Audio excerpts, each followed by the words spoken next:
This is part 2 of our Juan Soto signing or not series. The first one featured the crosstown New York Mets. This one, as you see on the screen there, will be the Yankees. They're the team that had Juan Soto. So we're going to look at basically what will happen if he comes back versus if he doesn't, and options to replace what you would lose with him. Maybe improve other parts of the team. Let's start with Juan Soto. As I say there, that's my expectation as of now. More of a status quo type of person. Until change is going to happen, we just assume it's not. Which brings us to the lineup. I didn't include this on the slide because there's limited space.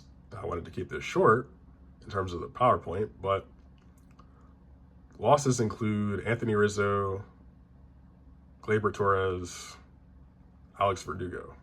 So that's first base, second base, left field.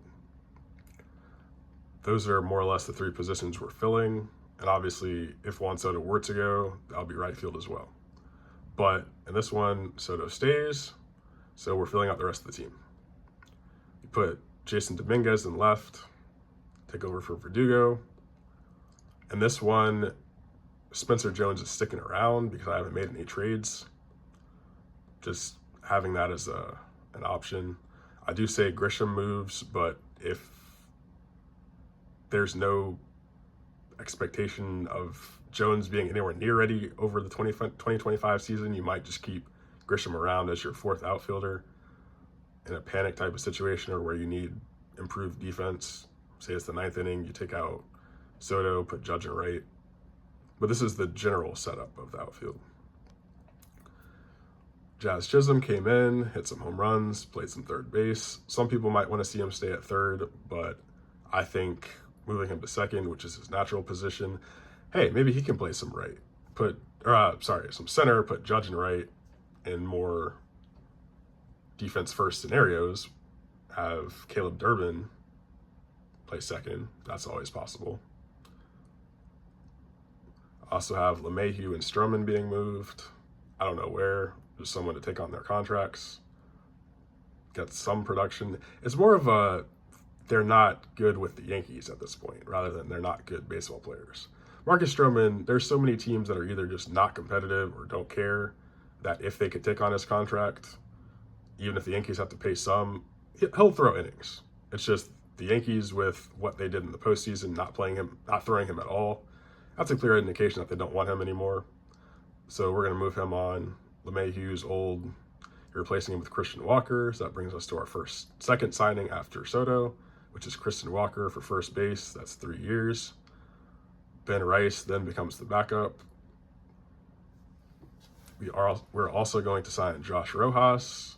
He was with Seattle, got non-tendered, so we're giving him $4 million for 2 years.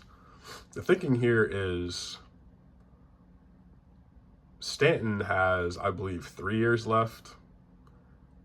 After that, and this is just sort of a more long-term planning discussion / comment, it makes so much sense to probably get Kyle Tucker after the 2025 season when he becomes a free agent, have him in either center or right, and then push. How would that work? I'm thinking of this on the fly.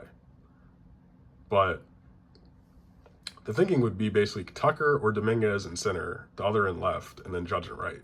And then Soto becomes more of your DH. Because the thing with Stanton is he did play well in the 2024 playoffs, but he can't run, he doesn't play the field, and he still gets injured a lot.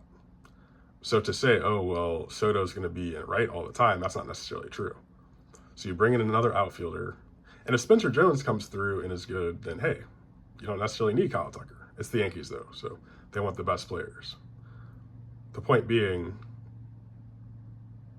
Christian Walker, good defender, solid hitter. I have him hitting second in our lineup here. mainly because he gets on base, has some pop.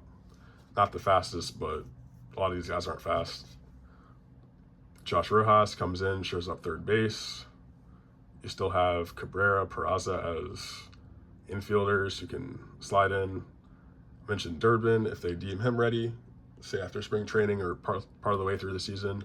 So there's not a shortage of infielders. That even allows, as I was saying, Jazz, if you need, to go out and play center, which he's played before. So that gives you some options. Like say if Stanton gets injured, you play either Durbin or one of the other two I mentioned at second, put Jazz in center, Soto is your DH, Judge is in right, improves the defense even more. The rotation stays the same. You have Warren as your sixth guy, Cortez still in the rotation as number 5. We bring back Tim Hill and Tommy Kahnle, sign Kirby Yates, Will Smith, Colin Poche. Still got Cousins, Leiter, Weaver. Our lineup at the bottom, as I said, much of the same. Add Walker. Basically it.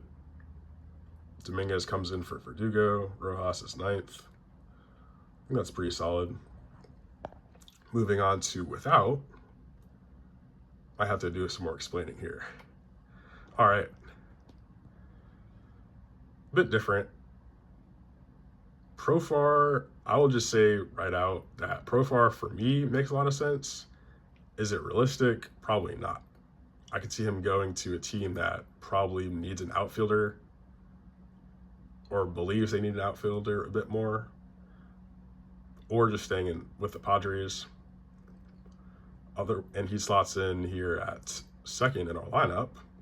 First on our lineup, and again, this is maybe slightly debatable, is Cody Bellinger, take on his contract. So let's just start with the contract.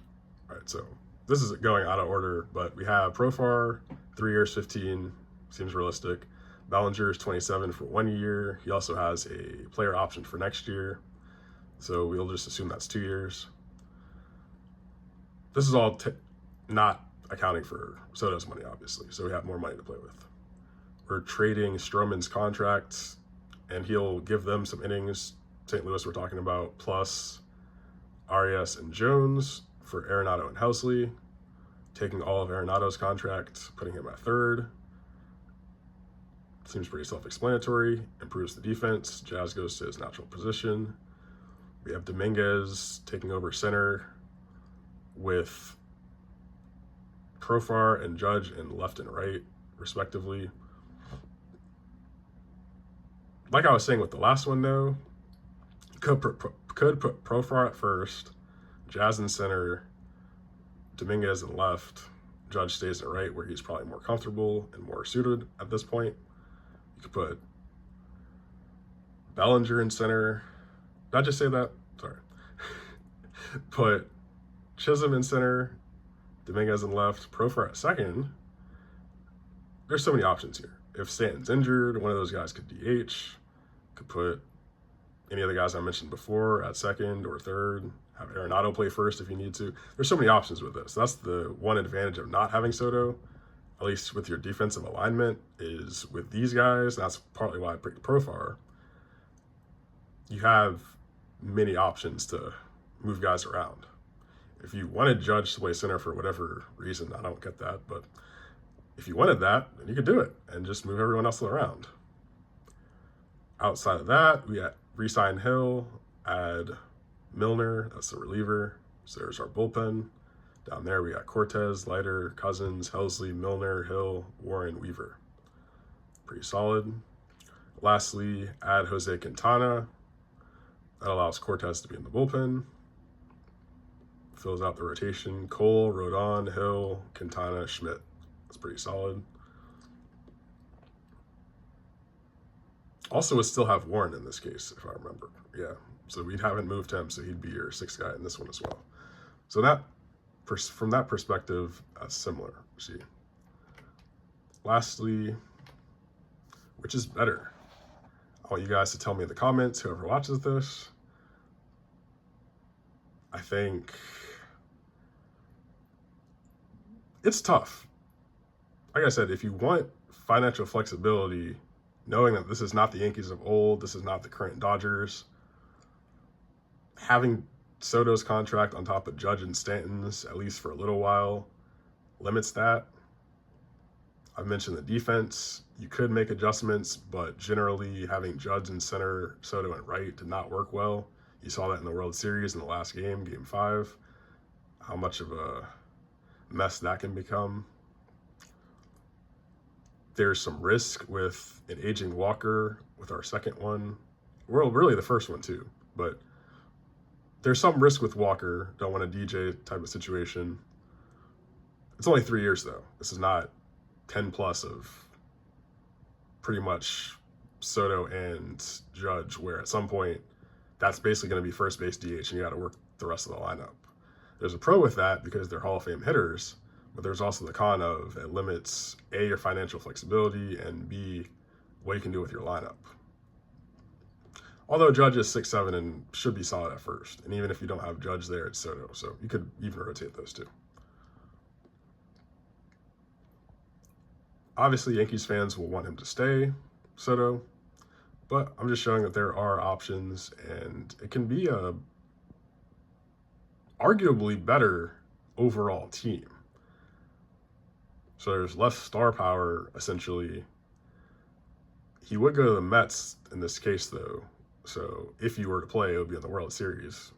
And if they don't bolster their whole team, I still pick the Yankees maybe over them. But again, that's up for debate. So again, thanks for watching. Tell me what you think in the comments, and I'll see you in the next one.